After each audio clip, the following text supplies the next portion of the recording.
Hello बच्चों, the question says that n is a natural number such that when n cube is divided by 9, it leaves remainder a.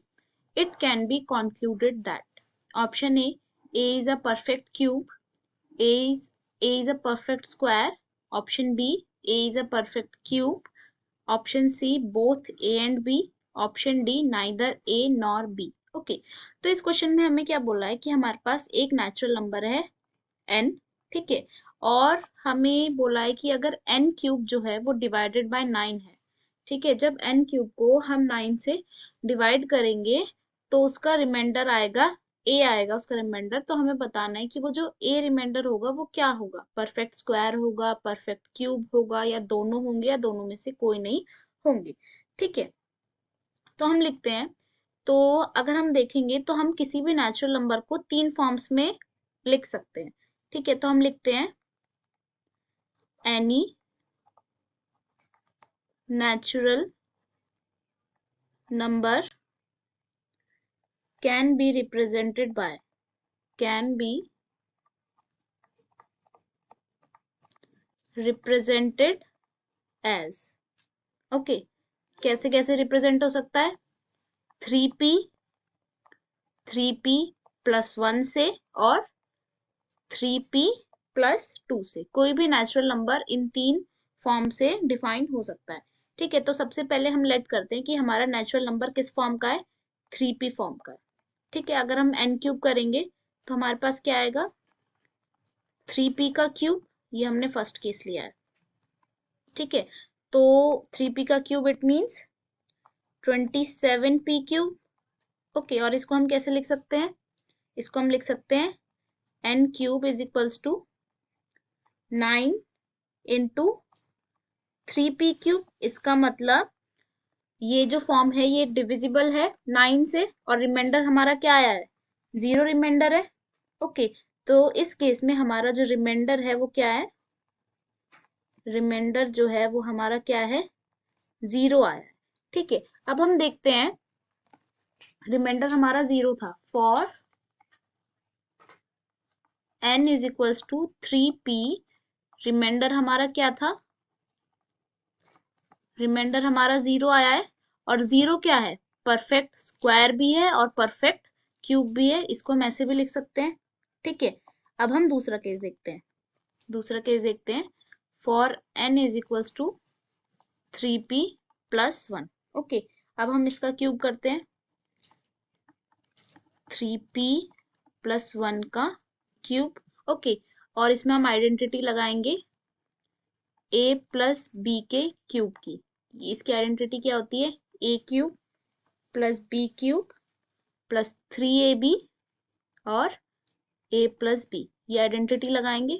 Okay, तो हम लिखते हैं n cube is equals to 3p का whole cube plus 1 का cube plus 3 into 3p into 1 bracket में 3p plus 1। इसको हम solve करेंगे तो n क्यूब हमारे पास आएगा 27p क्यूब प्लस 1 का क्यूब 1 प्लस 3 3 सा 9p इंटू में 3p प्लस 1।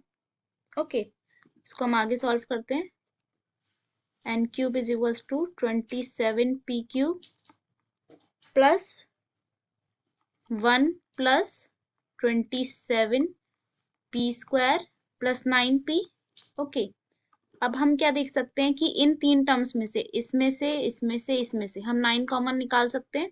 ओके, तो हम यहाँ पे 9p कॉमन निकालते हैं, तो ये हमारे पास आएगा 3p square plus 3p plus p plus 1, यहाँ पे 1 बचेगा हमारे पास, ये हमारे पास कॉमन आएगा, और हमारे पास लेफ्ट आउट क्या रहेगा, लेफ्ट आउट हमारे पास रहेगा 1। तो इसका मतलब जो n क्यूब है, इसकी जो ये वाली जो टर्म है ये 9 से डिविजिबल है। ओके, तो ये 9 से डिविजिबल है, डिविजिबल बाय 9 से डिविजिबल है, और ये क्या आ गया हमारा, ये हमारा रिमाइंडर आ गया।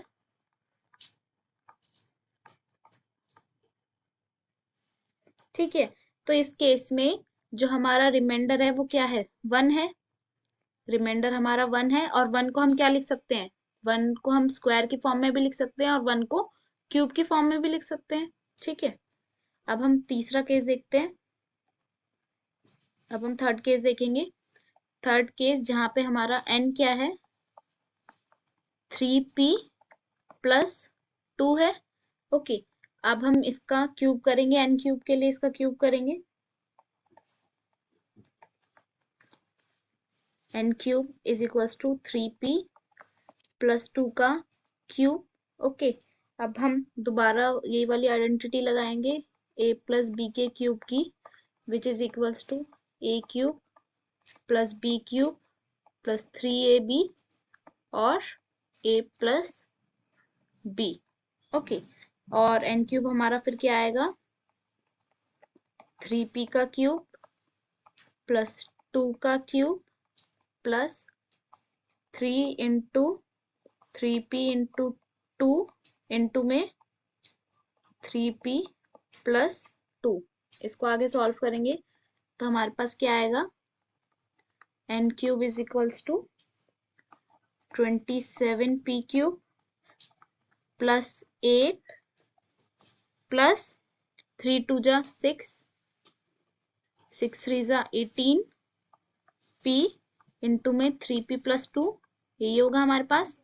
तो n क्यूब हमारे पास आएगा 27p cube plus 8 plus 54p square plus 36p।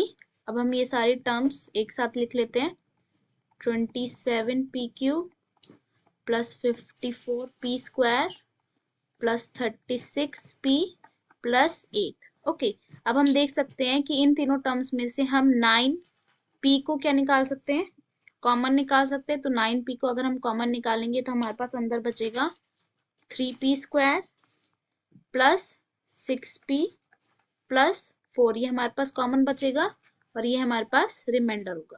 ठीक है, तो हम ये देखते हैं ये क्या है, 9 से डिविजिबल है, 9 से डिविजिबल है।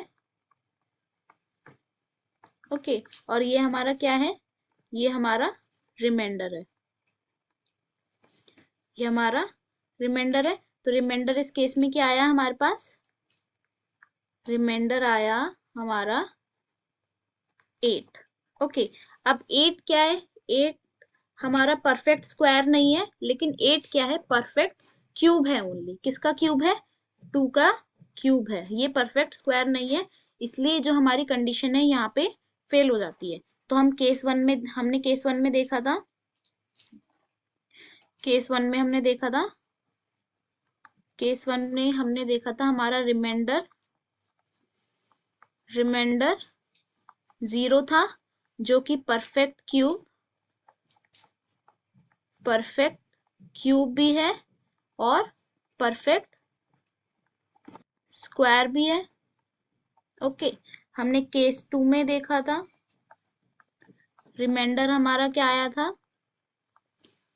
रिमाइंडर हमारा 1 आया था, जो कि फिर से परफेक्ट क्यूब भी है और परफेक्ट स्क्वायर भी है। ओके, लेकिन केस 3 में हमारा रिमाइंडर क्या आया था, केस 3 में हमारा रिमाइंडर आया था 8। ओके, जो कि ओनली परफेक्ट क्यूब है, परफेक्ट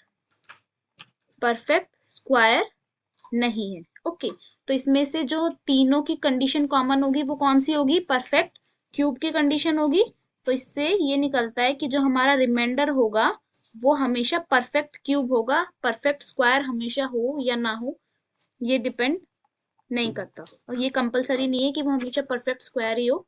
ठीक है, लेकिन परफेक्ट क्यूब जरूर होगा। तो रिमाइंडर इज ऑलवेज परफेक्ट